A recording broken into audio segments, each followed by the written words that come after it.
దేవాదుల మీద అవగాహన లేదు, కనీస ఇరిగేషన్ సంబంధించిన బేసిక్స్ కూడా తెలియని దద్దమ్మలైన రేవంత్ రెడ్డి ఇరిగేషన్ మంత్రి అయినటువంటి ఉత్తమ్ కుమార్ రెడ్డి చేతుల ఇవాళ సాగునీటి ప్రాజెక్టులు ఉండడమే మనకు భద్రత లేదు, మన ప్రాజెక్టులకు భవిష్యత్తు లేదు.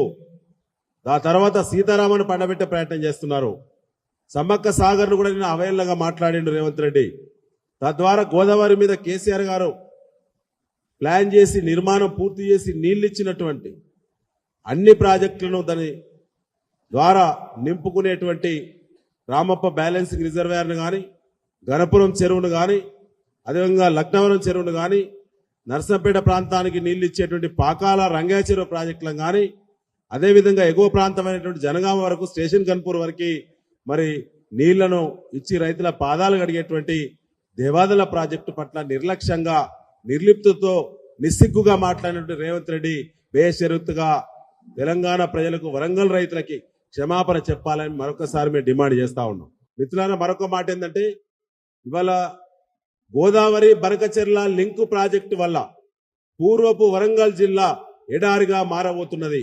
ఇప్పటి వరకు మనకు అందుబాటులో వచ్చినటువంటి ప్రాజెక్టులన్నీ కూడా పనికిరానటువంటి ప్రాజెక్టులుగా మరి దుష్ప్రచారం చేసేటువంటి పనికిరాని ప్రాజెక్టులుగా మూలకు నెట్టేటువంటి కుట్ర జరుగుతూ ఉన్నది.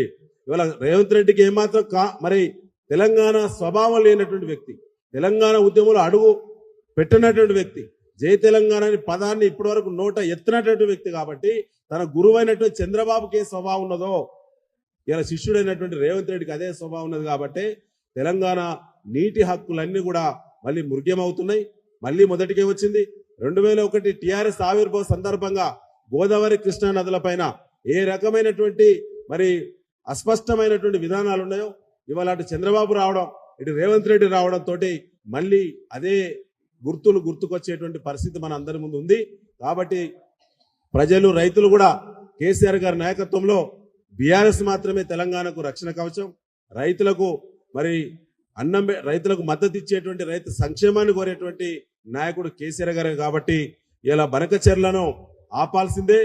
బనకచెర్లకు మద్దతు ఇచ్చేటువంటి ఈ ప్రభుత్వంలో కొనసాగుతున్న అధికార పార్టీ ఎమ్మెల్యేలు, అధికార పార్టీ మంత్రులారా, ఖబర్దార్, మీకు గ్రామాలకు వచ్చిన సందర్భంగా మీకు ప్రజల నుంచి, రైతుల నుంచి తిరుగుబాటు తప్పదని చెప్పి ఈ సందర్భంగా మేము హెచ్చరిస్తా ఉన్నాం. ఇలా గోదావరి మీద ఉన్నటువంటి మన దేవాదుల ప్రాజెక్టును అవమానిస్తూ, దేవాదుల లొకేషన్ కూడా తెలియని ముఖ్యమంత్రి, దేవాదుల గోదావరి బేసిన్ పైన ఆధారపడి ఉందనేటువంటి మరి చిత్తశుద్ధి లేనటువంటి ముఖ్యమంత్రి మాటలు, ఉత్తమ్ కుమార్ రెడ్డి యొక్క వైఖరి ఇలా తప్పుపడుతూ వారు క్షమాపణ చెప్పాలని చెప్పి మేము మరొకసారి డిమాండ్ చేస్తా ఉన్నాం.